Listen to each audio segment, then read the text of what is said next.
I'm continuing my pearl series today. I'm making a stunning bracelet.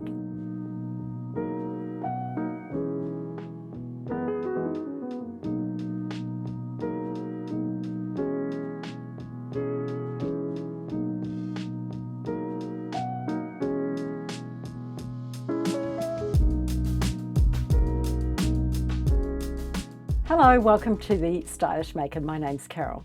Today I'm going to be making a memory wire bracelet with a twist, literally. I'm going to be making a braided memory wire bracelet. Now I have made one of these before on my channel, and if you're interested in making this one, I'll leave you a link in the description box to that tutorial as well. But we're pretty much doing the same thing, we're just using different beads and different styles today. So let's get making. You're going to need some 3mm glass pearls. So what I've done here is I've counted enough to go around my wrist once and a little bit, because we're going to make our memory wire bracelet a little bit longer than one circumference of our wrist. And the reason we're doing that is because when we plait it, it will expand a little bit. So I've got 60 pearls in here of my 3mm, and in this one I have 21 8mm pearls, and I have 44 of my little 4mm rondelles here, beaded rondelles, and 6 of my 3mm silver balls. You'll need 6 for the whole project. You'll need 132 of these, you will need 380 of these, and you will need 63 of these. As well as that, you're going to need some 6cm memory wire, and you will need some 16 gauge half hard wire. And this is a German style half hard wire. We're going to be using some memory wire. If you haven't used memory wire before, it's amazing. It's made from really strong stainless steel, so it holds its shape. So when you pull it out like this, it goes back into shape. Within reason, you don't want to pull it too hard because it is wire, but you can see here if I pull it out like that, it will go back into its shape. And I've already cut my memory wire, but obviously you're going to be needing to cut your memory wire. You will need a pair of memory wire cutters. Memory wire is super hard, so you don't want to damage your standard cutters by cutting it with them. So memory wire cutters are specially designed for cutting really hard wire. They're also really good for cutting stainless steel chain as well. I use it for that as well. What we need is 1.5 rounds or loops of our memory wire, and you can see here I've already cut it to about 1.5. You will eventually cut some off, but to cut your memory wire, all you do is pop it in the jaws like that, and I like to hold both ends and just snip. What I suggest you do before you start this bracelet is count out the number of beads you will need for each round. The reason I suggest that is just to stop you having to count every single bead that you put on. And you could actually do this while you're watching, TV or watching me on YouTube. I've counted out here 60 of my 3mm beads and 21 of my 8mm beads, and I've also counted out 44 of these little beaded rondelles as well. So the first thing we're going to do is take our run nose pliers and make a loop in the end of our memory wire. And what you want to do is put your memory wire inside the jaws of the pliers so that it's not sticking up, so you can't feel it when you run your finger or your thumb over the top. And holding it nice and firmly between your finger and your thumb, twist your pliers away from you until your wrist can't go any further.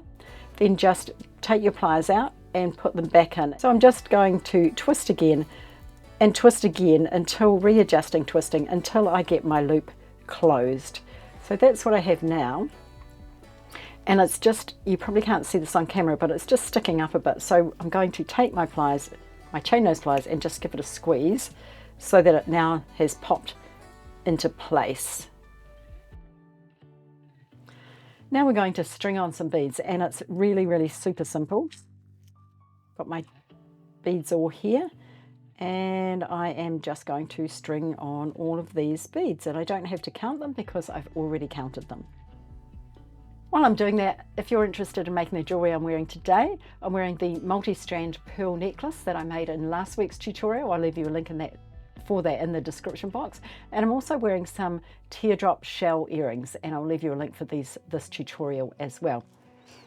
Just checking. I've also got a brooch on, which I made from a button, and I can leave that tutorial as well. There's my beads all on, and as you can see, it does overlap quite a lot.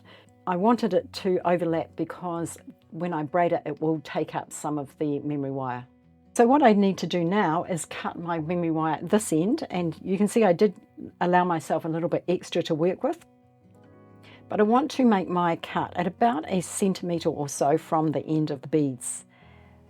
So I'm just holding it in both hands, making sure I hold the beads on because you don't want them to fly off, and snip. So there we go. And now I'm going to take my round nose pliers, just holding my beads on, and make a loop in this end. So making my loop so that it turns in.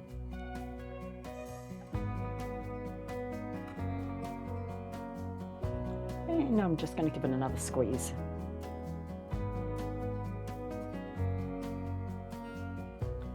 Right, so there is my first round, and I need to have 6 of those, so I'm going to go ahead and make those.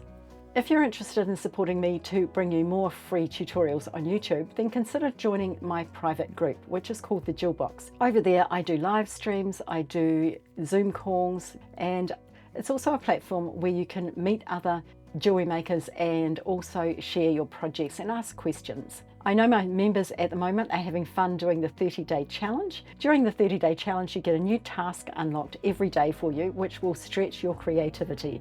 Now, it's suitable for beginners and advanced jewellery makers alike, and you don't need any specific materials. So if you're interested in that one, I will leave that linked below as well. Now I've made my 6 strands of beautiful 3mm pearls. I'm going to make my second strand. Now, if you didn't want to make this as a braided cuff, you could actually just string these all onto one piece of memory wire and put a loop on one end, string them on, and then put a loop on the other. So don't think you have to braid this. You could actually make it as a standard bracelet, but I'll talk to you a little bit more about that in a minute. Next, we're going to take another piece of memory wire. We're going to make a loop, just like we did before.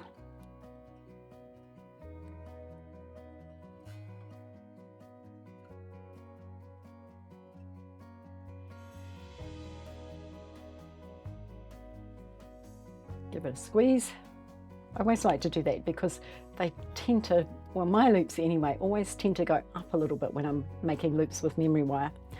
Now, what we're going to do this time is a little bit different. I have already counted out 21 of my 8mm pearls. I'm going to start off with one of these 3mm silver balls. Then I'm going to put on 2 of my beaded rondelles.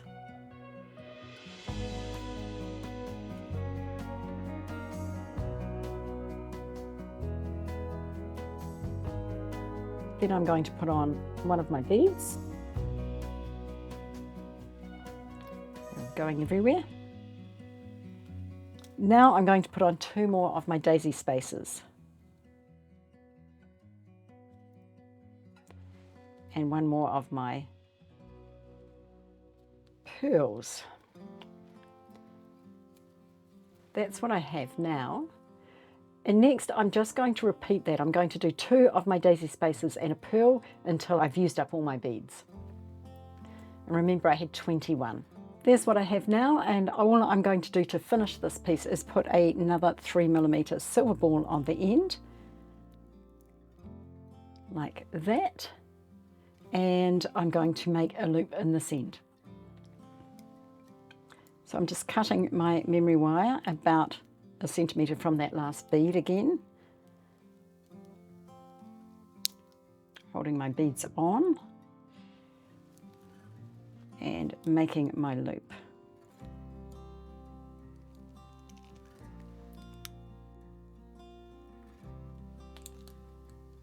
Before you make your loop, it's a good time to check that you have your pattern right before you go ahead and cut your wire and make your loop. There is that piece, and I need 2 more of those, so I'm going to go ahead and make those. So here we have all of the components to make up our bracelet. Now, before I do that, what I wanted to talk to you about is if you want to make this bracelet without making it braided, so make it in one piece, here's what you would do. First, you would cut a piece of memory wire that went round your wrist about 10 times. And you need it that many times because you've got 9 strands and you need some to work with for making your loops. Then what you would do is make a loop in the end, just like I did, and you would feed on enough beads to go around once. So you would, this one has 60, so 1, 2, 3, 4, 5. You'd probably put about 55 beads, assuming you were using a 6 centimeter memory wire. If you're using a 5.5, which I normally do, then I would take off a few more. So basically you just want one loop of beads of the pearls. And then what you would do, I would miss off the 3mm ball here, and I would just start with 2 of your beaded rondelles, and you would do 1 round of this. And once again, you would make it so that it met. So you'd probably take 2 beads off that. And then you would do another round of this, another round of this, another round of this, another round of this. No, that's not right.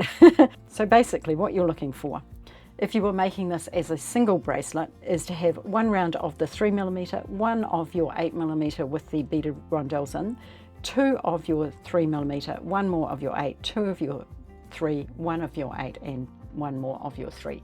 So that's if you wanted to make this bracelet that looked like that. You could use just 1 row of the 3mm between if you wanted to.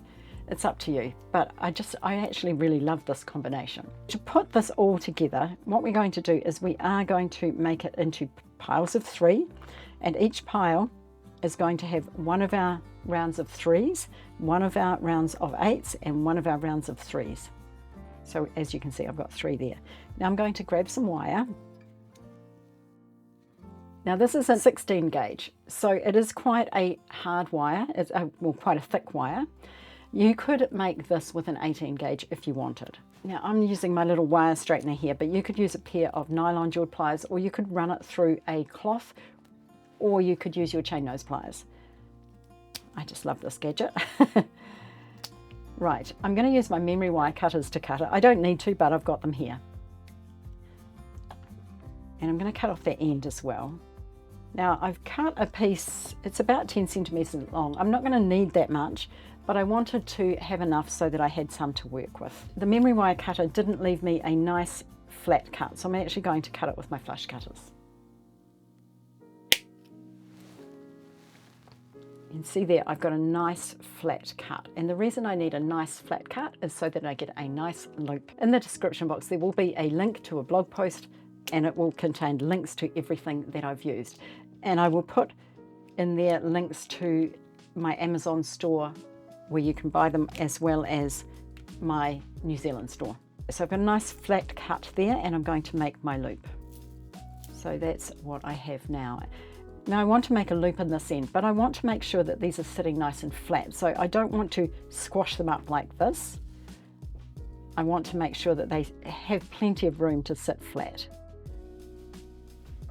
So just kind of separating them out, spreading them out nice and evenly as best you can, just so that they all sit nice and flat. And I think I will cut it about there. So even though when I move them down, they all fly down to the other end, I don't want them to be all at the other end.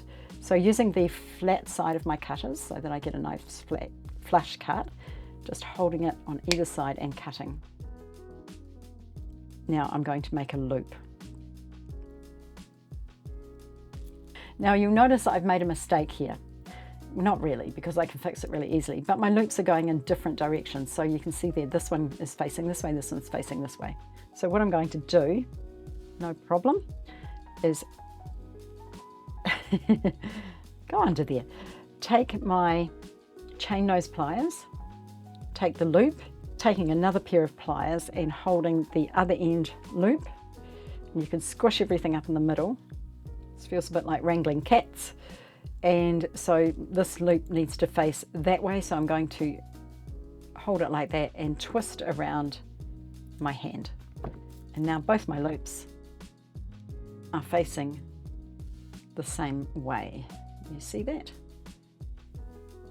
So next what we're going to do is the braid. Now if you don't want to braid it, you could actually just repeat this step on the other end and just wear it as a cuff. But I'm going to take it a step further and I'm going to braid it. So what I need to do now is divide my 3 strands. So basically I've got those 3, I've got these 3 in the center, and I've got these 3. So what we're going to do is take our right hand one and cross it over our left hand one. Oh, sorry, our center one. And then I'm going to take my left hand one and cross it over my center one. Now you don't want to braid it too many times because it will be too tight. So I'm going to do it one more time. So right over left, sorry, right over center, left over center. And let's see how that looks. I think it wants to do it one more time. So one more. There we go, that feels about right. So that's what I have. Now on this end, you just want to make sure that all of your 3 strands are all in the right order. So I'll just see if I can turn it around. So I've got my 3 strands here, my 3 strands here, and my 3 strands here. And I know they look like they're not the same length, but they are.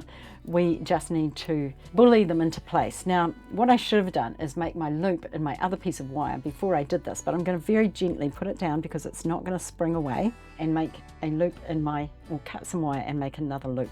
Very carefully picking it up and finding those 3 lots of 3 again, and I'm going to thread on this one, just push it back, just making sure that you're catching the right one, that one, and these 3, and then these 3.